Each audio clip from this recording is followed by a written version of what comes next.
How many of you suffer with tennis elbow? This pain right on the outside of our elbow that sometimes radiates down the forearm, goes in our hand and fingers, comes up to our arm, just causes a lot of grief, makes gripping things difficult. Sleeping can become difficult, holding on to objects. So I'm going to explain what this is and then why it's probably not getting better for you. And what can you do at home to try to speed this process up? Okay? So what typically this is, it's inflammation of the ECRB, extensor carpi radialis brevis. This muscle's tendon is very, very small. It is not a wide tendon. So because of it being so small, it has a small attachment point on the bone. So it's easily irritated.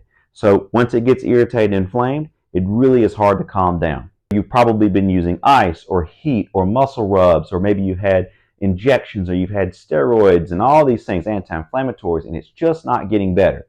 Or as long as you don't do anything, it's okay. But the second that you go back to your daily life, throwing a baseball, working in the yard, going to work, whatever that is, even gripping the steering wheel in your car, you get this pain. And the reason that it's not getting better is most of the time we're all told just take some kind of anti-inflammatory, rest it, ice it, it'll get better. Well, guess what? In a lot of cases, it does not. If you're one of the few people that it did get better with that, you're very, very lucky.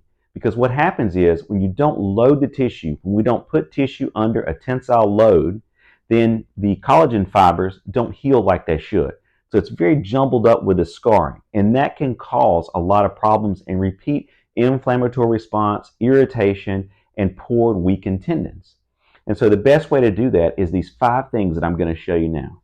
Number 1, pretty inexpensive, a dumbbell. I just have a 4-pound dumbbell, not a heavy dumbbell. I'm going to prop this over my arm. You can hang this over a table, the edge of your couch, whatever. And I'm just going to pull this back just like that.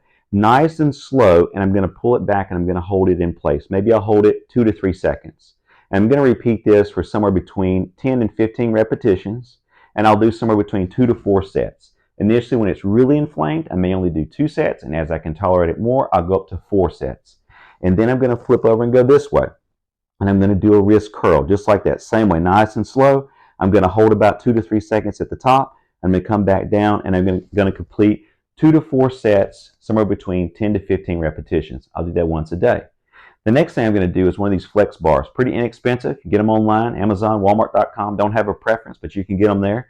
And so what you're going to do with this is you're going to grab it. Let's say that it's my right hand and a right elbow that's having the pain, and I'm going to pull it back like that. Same thing.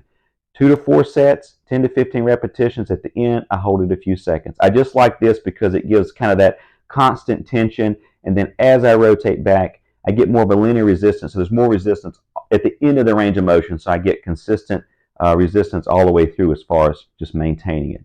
And then I'm going to flip over, and I'm going to do it this way. I'll do the same thing, and I'll curl up towards me. I'll do this. Maybe I change and vary the position. Is there a right or wrong way to do this? Not necessarily. I usually tell people just fine. If you like to do all 3 of those movements, fine. The most important for me is this one right here, pulling that back and holding it. 2 to 4 sets, 10 to 15 repetitions, holding 2 to 3 seconds each rep. And then we're going to take one of these hand grippers. Pretty inexpensive, about $10 or less. And I'm just going to squeeze it. Now, I'm not just going to take this and just squeeze just for the sake of squeezing. I'm going to squeeze and statically hold. I like to hold that, right? And I'm going to hold that, and then I'll relax. And again, I'll do somewhere between 2 to 4 sets, 10 to 15 repetitions. Don't go all out and do 4 sets of all these right off the bat, because it may over-irritate the area. And you say, Chad, how are you picking 4 sets and how am I picking the repetitions? Well, for this, in my experience, this general range is pretty safe and works for most people, right? So then the other is going to be one of these bands. You can buy a set of these. They usually come in a set of about 5 or 6. Get them online, pretty cheap, about $10. And so what you're going to do, you're going to take this band and go over the end of the fingers just like this, right? If you don't have a band, you can use a belt at your house, whatever, anything to give this resistance. Even though I've had people use a washcloth, just drape it over. That's fine too. So what I'm trying to do is bring my wrist and my fingers back.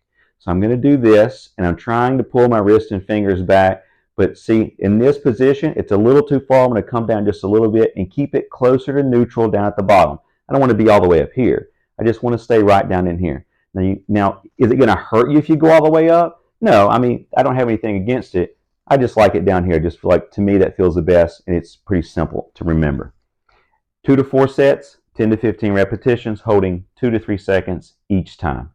Now, my personal favorite, and this actually was my myofascial ball that I used when I had tennis elbow myself. And so these are pretty inexpensive. You can get them. Some of them have little spikes on them and some of them don't. And you can use anything from a tennis ball, baseball, softball, golf ball, doesn't really matter. And so what you're going to do, I'm going to raise this table up. So what you're going to do is you're going to take it, and you're watching TV at night or whatever, you got it on the armrest or your couch or your chair, and I'm just going to slowly go back and forth on any of the areas that I have tenderness, soreness, I feel that tension. I'm just going to slowly, I may find a spot, maybe right there, and just hold pressure a little bit.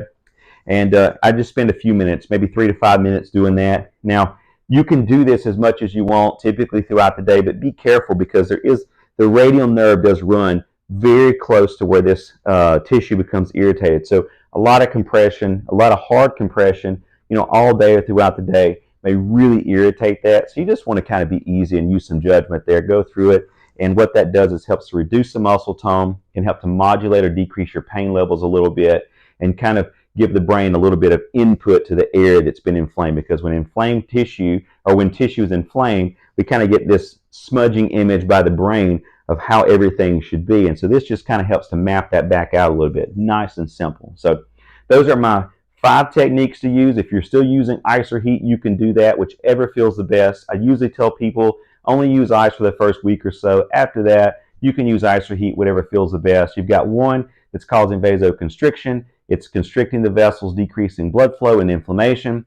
Then you got the other, which is the heat, which is increasing blood flow to the area, which promotes healing. So it's one of those things. It's just really up to you or your physician or whoever you're seeing, just whichever you like best in most cases. So I hope that helps, guys, and thanks so much for watching. Well, the dogs you find her, got time to wait for tomorrow to find it, to find it, to find it.